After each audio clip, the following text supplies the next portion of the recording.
Hi, we're looking at the Jeff Coates Summer Garden for 2014. This is an orange tree, you can see it, but it's got lots of fertiliser around. I've carried 8 barrow loads full of cow manure back here. Got more beefsteak on this side. Some of them are the black tomatoes, so they are darker. And they'll go a dark sort of orange colour when they're ripe. These ones are getting ripe, and there's a lot of those, about 60 hidden under there. We've already finished with the strawberries.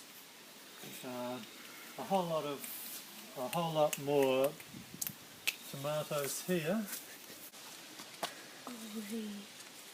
Wow. A lemon tree which is self-sown, and some corn which is now ready over here. Is this a mini-ass corn? Yep. All the tomato plants have got basil companion plants with them to stop them getting bugs. There's a big patch of basil up there too. Over here we've got some capsicum here and here. The feijoa will be ready about April. They're in flower now, and some of them are just in bud. Should be ready in midwinter, and that tree's probably got over 100 oranges on it. Yeah.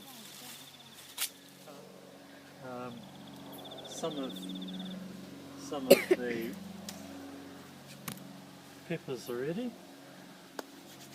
He's going to seed over there, so I put some parsley seeds in here, and I'll replant these when they're getting big enough. The lettuce seedlings really are big enough, and for some reason we've got a capsicum seedling here, or 2 of them, so I'll plant those as well, so we might get some late fruit from them if the weather stays good.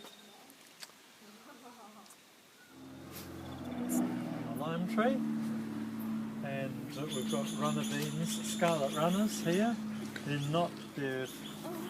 They're flowering well. I put them in a bit later because some I put down the bottom where it really got lost when during the storm we lost the support for them.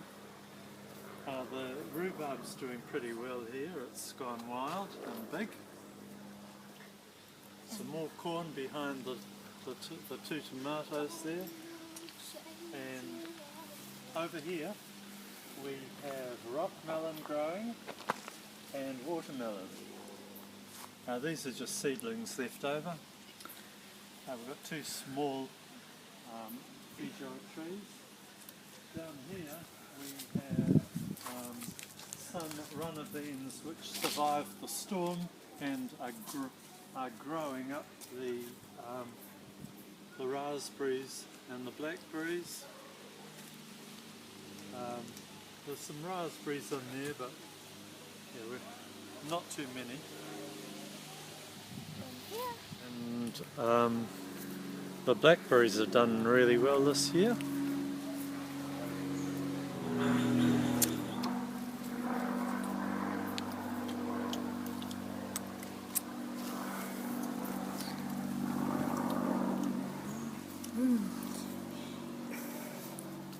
You should be able to feel that they're slightly soft.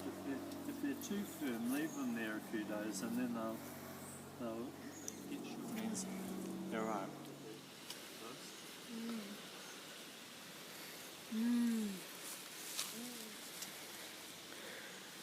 Macadamia nut tree here.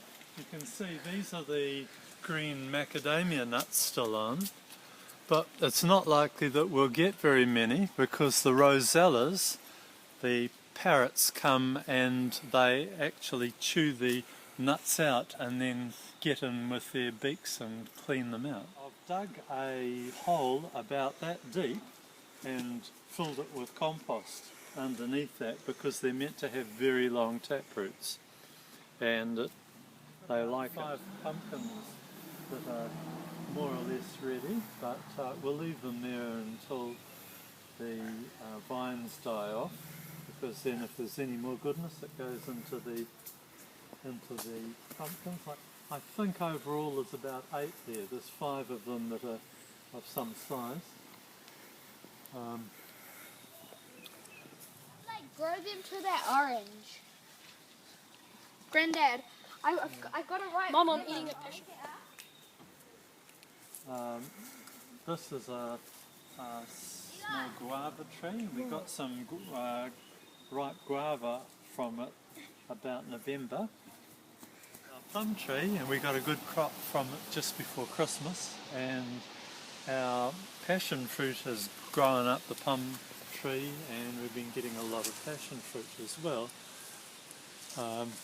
I counted, I suppose, somewhere around 80 passion fruit, but it's a bit hard to tell. Yeah, that's a big pumpkin. Pumpkins is a grapefruit tree. It's not bearing at the moment. It does have a huge fruit on it from the previous season. It hadn't ripened yet. This is a lemon tree we planted a couple of years ago. And more tomato plants here and over by the hedge. Lemon tree down there, and we've planted this area in natives along the border. I